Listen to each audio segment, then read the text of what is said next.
Okay, good morning. Welcome everyone.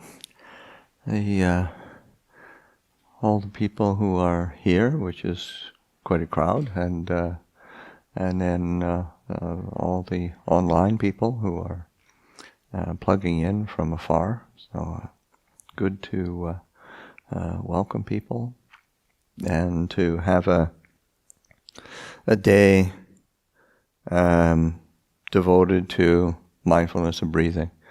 It's a fundamental practice in actually most spiritual traditions, but certainly in Buddhism, the Buddha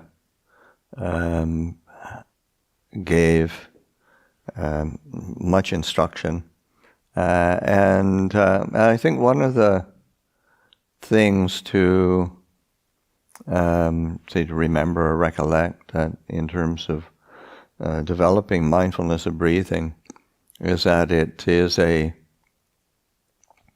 practice for integrating with kind of like a whole practice or a holistic practice, and having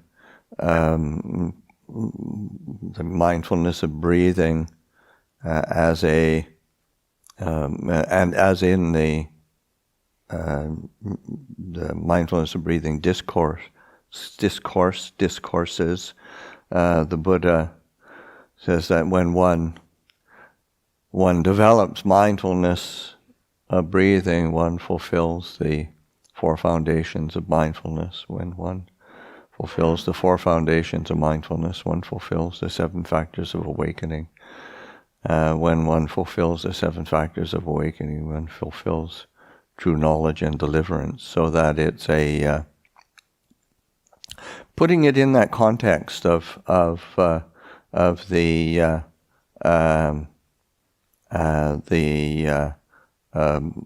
yes, we're just watching the breath, but also we have this opportunity to recognize how it fits into different aspects of our practice, different aspects of our training. So to be recognize that we're not just sort of just trying to lock in on the breath and think that something magical is going to happen. There's a conscious attention to how to extend the practice and make it integrate with the different aspects of our practice and training. So that's to me that's an important piece of the puzzle of developing mindfulness of breathing, is that one is not just because there is a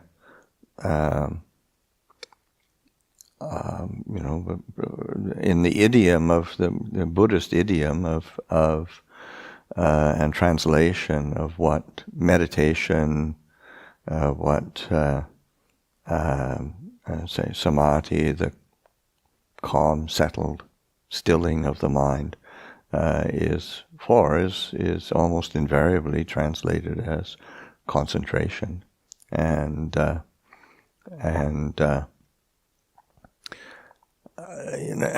it's not a bad translation, but it's not good, and because I think it's misleading, and that sense of, because to concentrate literally means to make small, and I think to be successful in our meditation we have to expand. There's an expansive quality of attention and alertness and awareness, so that there, even when there is a settling of attention that is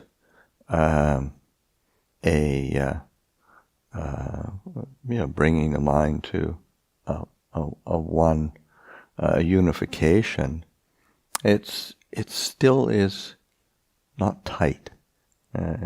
So that as we develop the mindfulness of breathing, you want to be paying attention to how to relax, how to feel an expansive awareness, how to be alert and present within the scope of the breath coming in, the breath going out, and say, because that's literally what, say, the Anapanasati is mindfulness of the in-breath and the out-breath.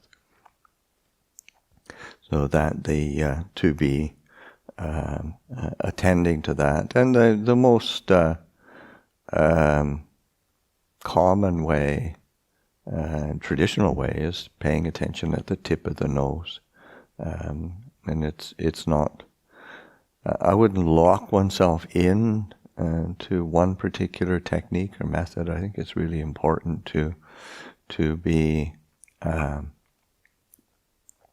willing to experiment and explore different aspects of how to apply this mindfulness of breathing, and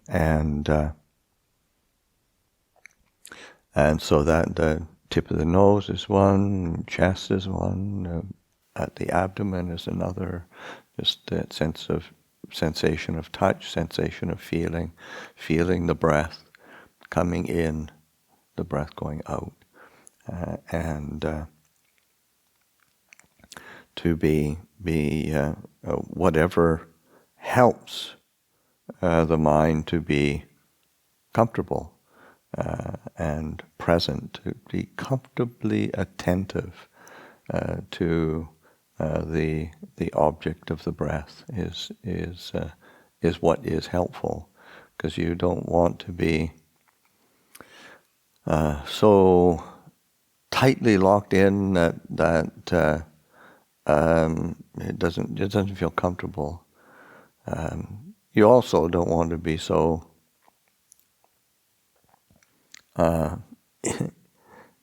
lackadaisical that the mind just wanders around as well. So it's always a cultivation of balance with and the bottom line is always what works, what actually works.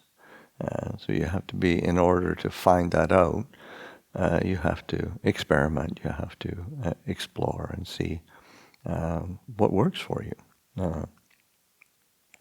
So mindfulness of breathing is both a calming meditation, as well as a basis for insight. It's very, say, flexible in that way. In this, both the samatha practices and vipassana practices can be applied with the mindfulness of breathing. So, and at different times, you want to be directing attention in those different ways of using the breath as a means of settling, of soothing, of stilling, of calming, and trying to facilitate the mind's tranquility and peace. And at other times the breath is there, and you use the breath as a backdrop for investigation into just the nature of our experience, the nature of what we assume our quote unquote reality is, and what is the basis of our various sources of dukkha and difficulty and frustration, and what's the way out, so that one's using the breath as the backdrop for all of the above. It's you don't want to limit yourself too much, so that when the Buddha introduces the subject of mindfulness of breathing, in one, it's important to set up the conditions in that one finds a quiet place. I mean, sometimes that's not possible. I mean, sometimes you can be in the most chaotic situation and come back to the breath, and it's a great refuge. But in terms of a developing of ongoing mindfulness of breathing practice, then you want to find an opportunity of where you've got time to sit quietly, whether it's at home or at a monastery or in a place in nature, and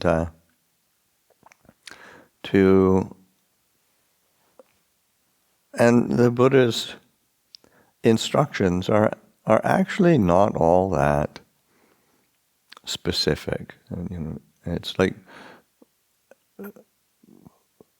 sitting upright, sitting erect. So that can be sitting on the cross-legged on the floor. It can be sitting on a bench. It can be sitting on a chair. All of that is fine. The main thing is that one is upright and alert and paying attention. That sense of paying and then bringing mindfulness to the fore, bringing mindfulness up in front and center. It's not bringing your analytical mind front and center. It's not bringing your proliferating, scattered mind front and center. It's bringing mindfulness to the fore. So that lifting up of mindfulness, and then being able to sit with that. So this just giving a bit of an overview of the of mindfulness of breathing. And as I said, it's for you're paying attention to the breath, but it's also integrating with the four foundations of mindfulness. So you can be using the experiences in the body, experiences of feeling, the awareness of the mind itself, and the awareness of mental phenomena or themes of Dhamma as a basis. So the four foundations of mindfulness, that's body, feeling, mind, and mind objects. They're all fair game in mindfulness of breathing. And as I said also, for the aspect of both calming and settling as well as investigating. Because sometimes when we lift up a theme of investigation or contemplation, say just impermanence or dukkha, the mind actually takes an interest and settles, and then you can settle on the breath. Other times it goes the other way, where you pay attention to the settling, and as the mind gets more settled, then the themes of Dhamma start to become more interesting. So it's you have to experiment and see what works, and also recognize that what works today might not work tomorrow. or what worked yesterday. It's today. You have to figure out what's going to be interesting for the mind today. How do I sustain awareness today? How do I utilize this very ordinary activity? And we all breathe, and it couldn't get more ordinary. But the Buddha has us be alert, pay attention, cultivate a continuity of awareness, and there will be a settling of the mind. So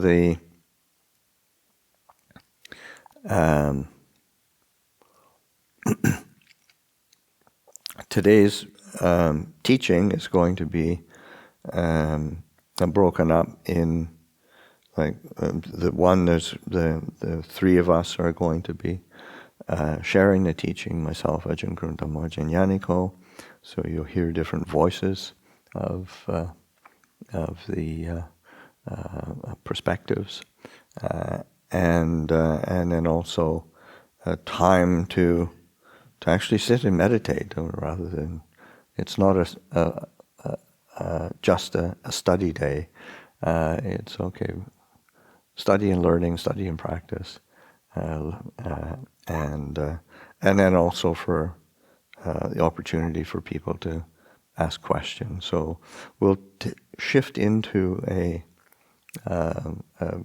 opportunity to have a period of a quiet and to apply the teachings. I'll give a little bit more guidance for meditation, but then we can just sit quietly, and then I'll open it up for questions.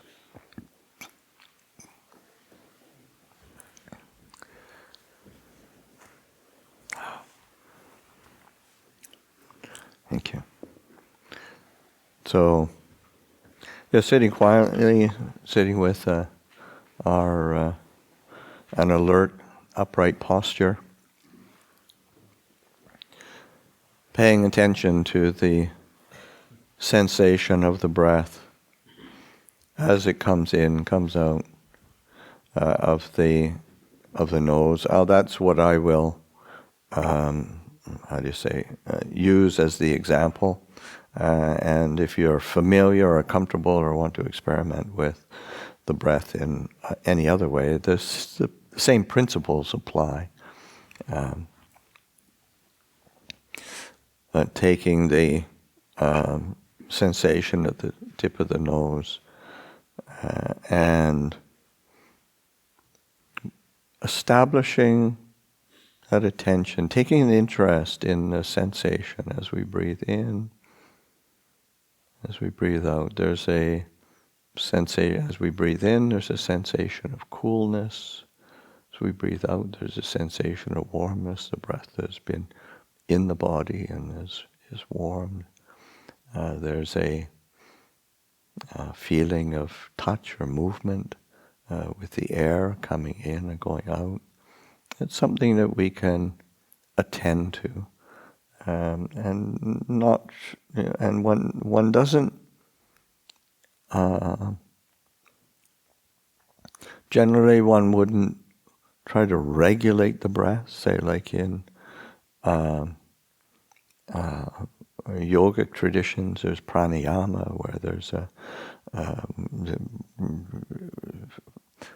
kind of a forcing of the breath in different ways, and it has a usefulness, but in general this is more of a settling back and watching, being present, being alert.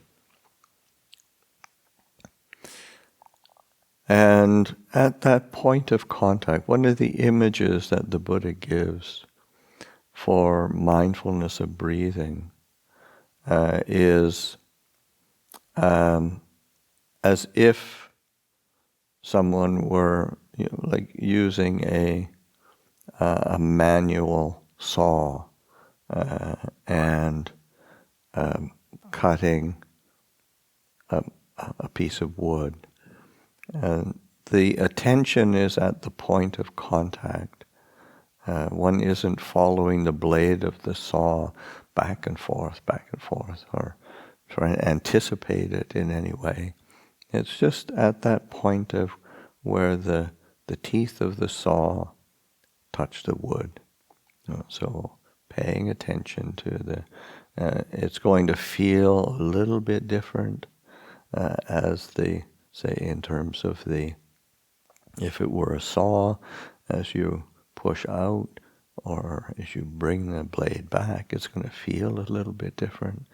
In the same way with when we pay attention to the in-breath and out-breath, it's going to feel a little bit different.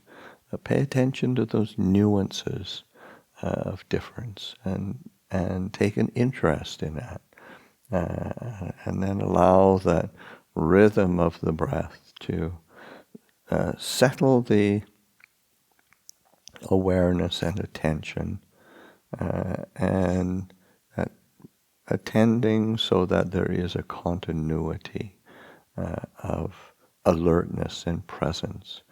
Because that's one of the key